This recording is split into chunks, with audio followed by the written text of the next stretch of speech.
ওম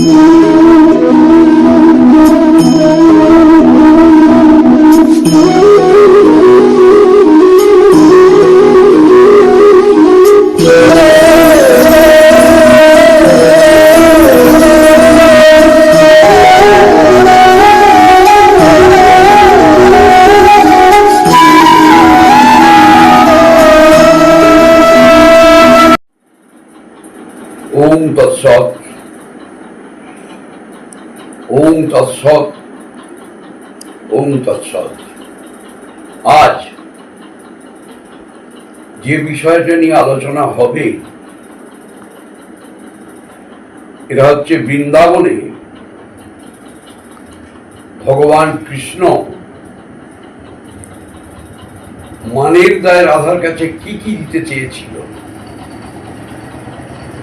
সেটাই আজকের উপযোগ্য। কৃষ্ণ যখন চন্দ্রাবলীর কুঞ্জ ত্যাগ করে রাধার কুঞ্জে এলো, এসে দেখলো কি রাধা চোখ বন্ধ করে এক কোণে দাঁড়িয়ে আছে। ললিতা, বিশাখা, তুঙ্গবিদ্যা, ইন্দুরেখা, সুদেবী, রঙ্গদেবী, সুমিত্রা, চম্পকলতা তারা ঘিরে বসে আছে। কৃষ্ণ এসে দেখলো, তাই তো রাধা তো চেয়ে দেখছে না। তবে কি রাধা আমার দিকে চেয়ে দেখবে না? এতদিনের ভালোবাসা, তবে কি সেই ভালোবাসার ছেদ পড়ে যাবে? যাই হোক, দেখে একটু অনুনয় বিনয় করে, যেহেতু কৃষ্ণ অপরাধ করেছে, যার কাছে অপরাধ করা হয় তার কাছে কিভাবে গেলে সে ক্ষমা করবে, এই বিচার করে নিজের পিতবাসখানি অর্থাৎ উত্তরীয়টি গলায় দিয়ে করজোড়ে রাধার কাছে এসে বলছে, রাধা তুমি চেয়ে দেখবে না? দেখো, শোনো, চন্দ্রাবলীও তো আমার ভক্ত, আর তাছাড়া সে তো তোমারও পর কেউ নয়, তোমার কাকার মেয়ে, তোমার খুঁড়তুতো বোন, তা সেও আমার ভজন করে। আমি একটা রাত্রি তার কাছে গিয়েছিলাম, তার জন্য তুমি আমায় মন থেকে ত্যাগ করে দেবে? চেয়ে দেখবে না? দেখো, এইভাবে একবার, দুবার, পাঁচবার, 10 বার বলার সত্ত্বেও রাধা চেয়ে দেখল না। কেন? এটা আমরা মনে ভাবি রাধা হয়তো অভিমান করেছে, কিন্তু শাস্ত্র বলছে এটা কিন্তু রাধার অভিমান নয়। রাধা জানে আমার কৃষ্ণ আমার এই হৃদয় বৃন্দাবনে বাঁধা। বাইরের কৃষ্ণকে একদিন চন্দ্রাবলী পেয়েছে, সেবা করুক। তবে অভিমান একটু হয়েছিল চন্দ্রাবলীর উপরে, চন্দ্রা তুই তোমার পর কেউ নয়, তুই কি কৃষ্ণ সেবার রীতি জানিস? তুই একবার আমার কাছে এলি না কেন? আমি তোকে কৃষ্ণ সেবা শিখিয়ে দিতাম। তো যা পারিস কর। আমি আমার কৃষ্ণকে আমার হৃদয় বৃন্দাবনে ভজনের দ্বারা জাগরিত করে তার দর্শন করব। এটাই আমরা বাইরের জগতে দেখি রাধার মান, কিন্তু এটা রাধার অভিমান নয়, এটা তার কৃষ্ণ ভজন বা কৃষ্ণ দর্শন। কৃষ্ণ কিন্তু এত কথা না ভেবে রাধাকে বারবার অনুরোধ করছে, তুমি চেয়ে দেখো। যখন দেখছে না, তখন কৃষ্ণ মনে মনে ভাবছে, আরে তুমি তো নারী জাতি, নারী জাতি একটু লোভী। এটা অবশ্য মিথ্যে কথা নয়, যাই হোক গে, এখন সেই লোভের বশবর্তী করার কারণে রাধাকে বলছে, শোনো, আমার এই যে মাথার চূড়াটা দেখছো, এটা 9 লক্ষ টাকা দাম, এটা আমি তোমায় দিয়ে দিচ্ছি, এটা আমি ফিরিয়ে নেব না, তা এটা নিয়ে তুমি একবার চেয়ে দেখো। রাধা কিন্তু তাতেও দেখছে না। ঠিক সেই সময়ে ললিতা বলছে, হে ব্রজনাথ, একই কথা বলছো? তুমি কার চূড়া কাকে দিচ্ছ? কৃষ্ণ বলছে কার চূড়া মানে? আরে শোনো, এ চূড়াটা কি তোমারই? বলে আমার নয় তো কার? রাধা বলছে তাই যদি হতো, এটা তো তোমার নিশ্চয়ই ধারণা আছে যে বস্তুতে যার নাম লেখা থাকে সে বস্তু তার। চূড়া যদি তোমারই হবে তাহলে চূড়ায় যে ময়ূরের পুচ্ছটি রয়েছে ওতে রাধা নাম লেখা কেন? কৃষ্ণ নাম লেখা থাকতো। অতএব আমি বলি কি, এ চূড়া তোমার নয়। তখন ললিতাকে বলছে, ললিতা চূড়া আমার নয় কেন বলতো? বলে শোনো, তুমি এমন ভান করছো যেন কিছুই জানো না। ঠিক আছে, তুমি যখন জিজ্ঞাসা করছো তাহলে তোমার কৃপাতে তোমার সব প্রশ্নের উত্তর আমি করে দেব। একবার সেদিনের কথা ভেবে দেখো, সত্যযুগে তুমি যদি বিরজার কুঞ্জে গিয়েছিলে,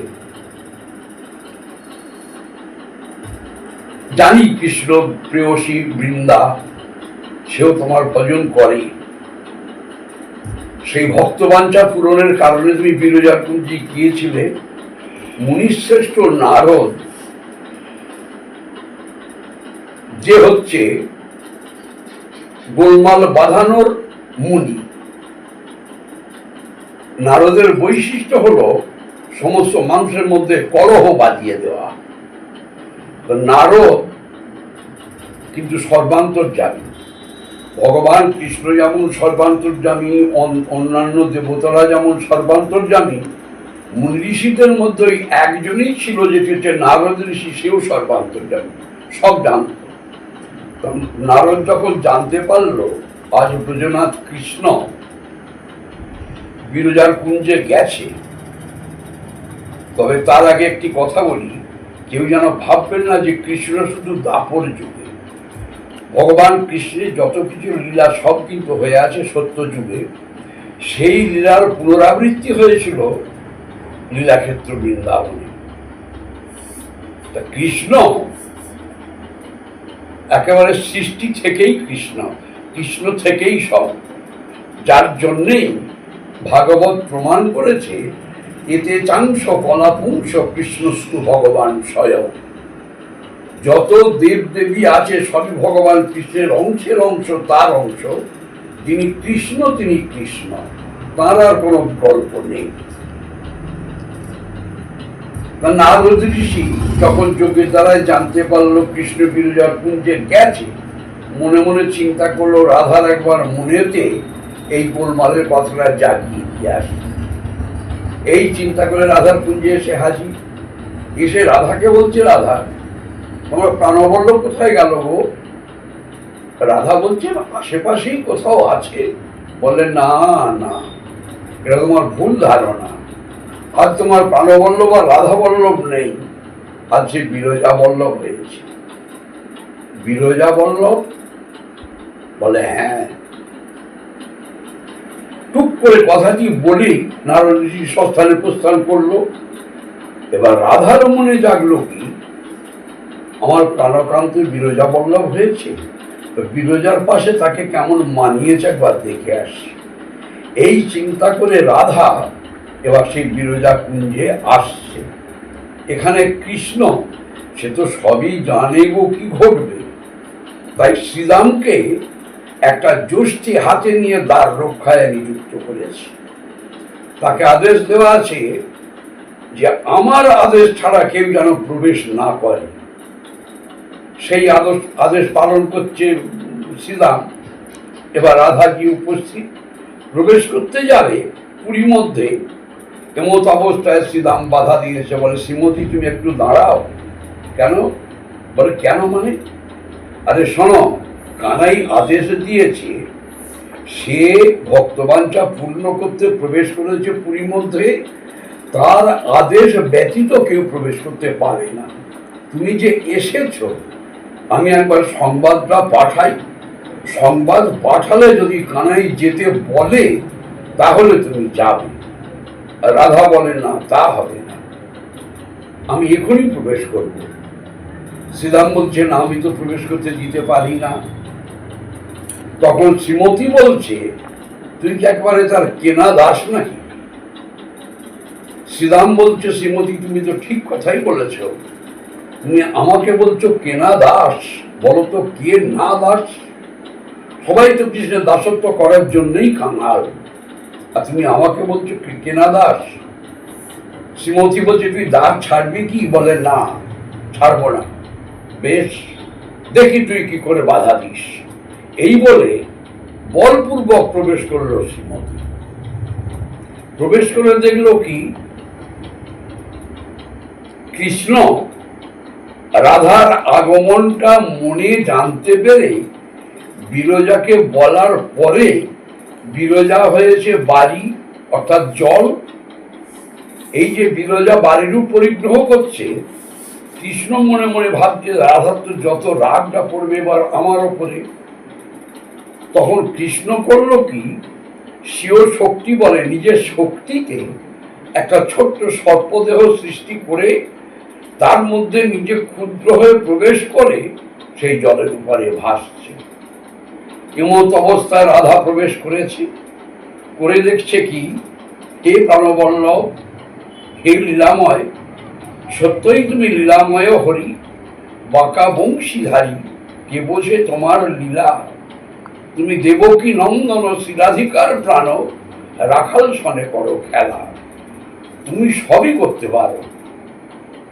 তা যাই হোক, আজ তুমি আমার ভয়ে যে রূপ ধারণ করেছ, তবে আমিও দেখি তোমার চরণে লজ্জা ধৈর্য গুরু গৌরব দান করে তুমি হারো কি আমি হারি। এই বলে রাধা করল কি, শিও শক্তি বলে একটা ময়ূরীর রূপ ধারণ করেছে। ময়ূরী রূপ ধারণ করে তার মধ্যে প্রবেশ করে উড্ডীন হয়ে, অর্থাৎ উড়ে গিয়ে জলের উপরে ভাসমান সর্পরূপী ভগবানের পৃষ্ঠপরি দণ্ডায়মান দাঁড়িয়েছে। শুধু দাঁড়ানো নয়, তিনবার পা রাখলো। তাতে হলো কি, কৃষ্ণ যে ত্রিভঙ্গে বঙ্কিম, ওই রাধার চরণ ভারেই হয়েছিল ওই তিনটি বাঁক। এবার যখনই ময়ূরূপী রাধা সর্পপৃষ্ঠে দণ্ডায়মান হয়েছে, সর্প হচ্ছে ময়ূরের ভোগ্য বস্তু, তখন কৃষ্ণ মনে মনে ভাবছে, তাই তো এবার কি রাধা আমায় ভক্ষণ করবে, খেয়ে নেবে?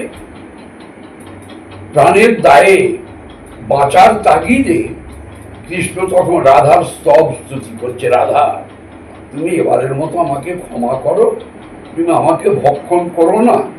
কৃষ্ণ বলছে, তোমায় কি ভক্ষণ করে আমি ধরে রক্ষা করতে পারবো? কারণ তুমি তো দামোদর। কৃষ্ণ বলছে, তাহলে তুমি এমন সময় এলে কেন? বলে, এলাম এই কারণে। তুমি এসেছো কেন আগে বলো তো?